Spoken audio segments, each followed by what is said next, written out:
What's going on, everyone? Today I've got a couple big updates to talk about. One involving Call of Duty, and the other about the upcoming 007 First Light. And honestly, these two couldn't feel more different in terms of excitement. So let's start with Call of Duty. Now this one really surprised me. For the first time ever, we are officially getting a Call of Duty movie. That's something I honestly thought would never happen. It always felt like one of those franchises that would stay strictly in gaming. But now it's happening. Just not anytime soon. The movie is currently set to release on June 30th, 2028, which is a long wait. Now I'm going to be real with you, I don't know how to feel about it, because the biggest issue right now is the state of Call of Duty itself.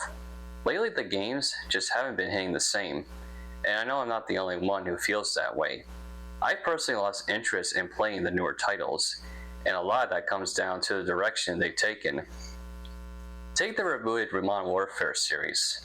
On paper, it sounded like a great idea, bringing back one of the most iconic storylines in gaming, but when you actually play it, it just doesn't feel the same. Moments that were supposed to be impactful didn't hit nearly as hard. For example, Shepard's betrayal in the original Modern Warfare 2, that moment worked because it had real weight behind it.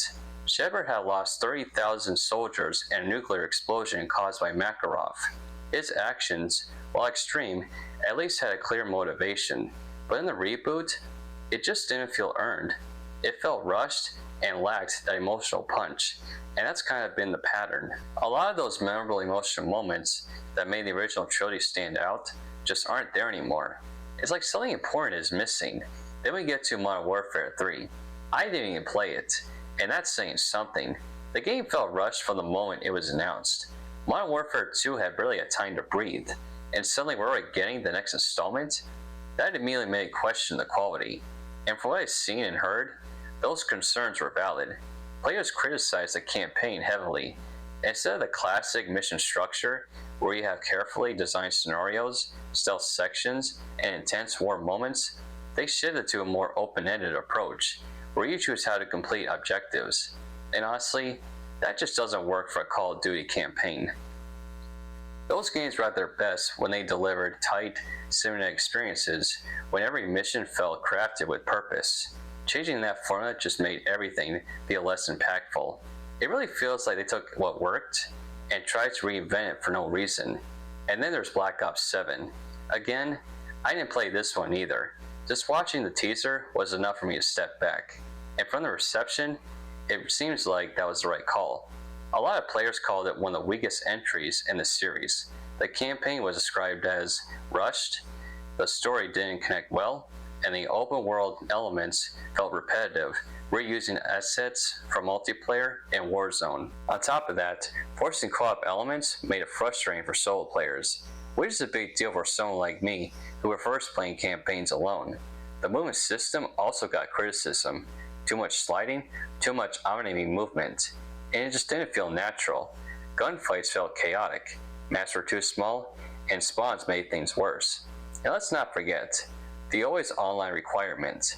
That's something I've never liked. Sometimes you just want to sit down and play a campaign offline without dealing with internet issues. So when you take all of that into account, it makes it hard for me to get excited about a movie. Now to be fair, there are some positives. We do have a solid team behind it. Peter Berg is set to direct, and Taylor Sheridan is co-writing and producing.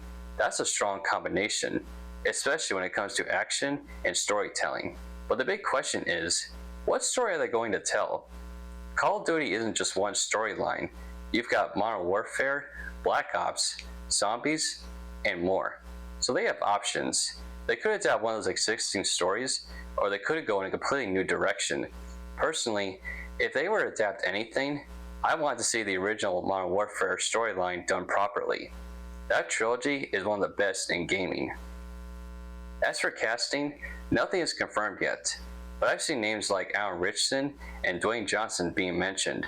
Both could definitely fit military roles, no doubt about that. Still, I'm not really excited right now. I'm cautious, because based on how the games have been lately, this movie could go either way. It could surprise everyone, or it could end up being just as disappointing. So for now, all we can really do is wait and hope for the best. Now let's switch over to something that actually has me excited. 007 First Light. This is how you build hype. The title sequence they released, absolutely incredible. I'm not even exaggerating. This might be one of the best intros I've ever seen in a James Bond game. It's creative, stylish, and feels incredibly cinematic. Honestly, it reminds me a lot of the intros from when Daniel Craig played Bond. Those openings have a certain tone and identity, and this game captures that perfectly. It doesn't just look cool, it feels like it's telling a story. Almost like it's giving us a preview of Bond's first mission before the game even begins, and that's what makes it stand out. Now I've got to talk about the music too. This was actually my first time really hearing Lana Del Rey, and she absolutely nailed it. The song fits perfectly with the visuals and the overall tone, and of course, you've got David Arnold, who did an amazing job with the score. If you know Bond music, you know how important that is, and they got it right. Everything about this intro just works. The visuals, the music, the atmosphere, it all comes together in a way that genuinely feels like a James Bond movie. If you didn't know it was a game, you honestly think it was a film intro. And the best part? We're only about a month away from playing it. That's what makes this even more exciting. I wasn't sure if they were going to go this hard with a Bond game intro, but I'm really glad they did.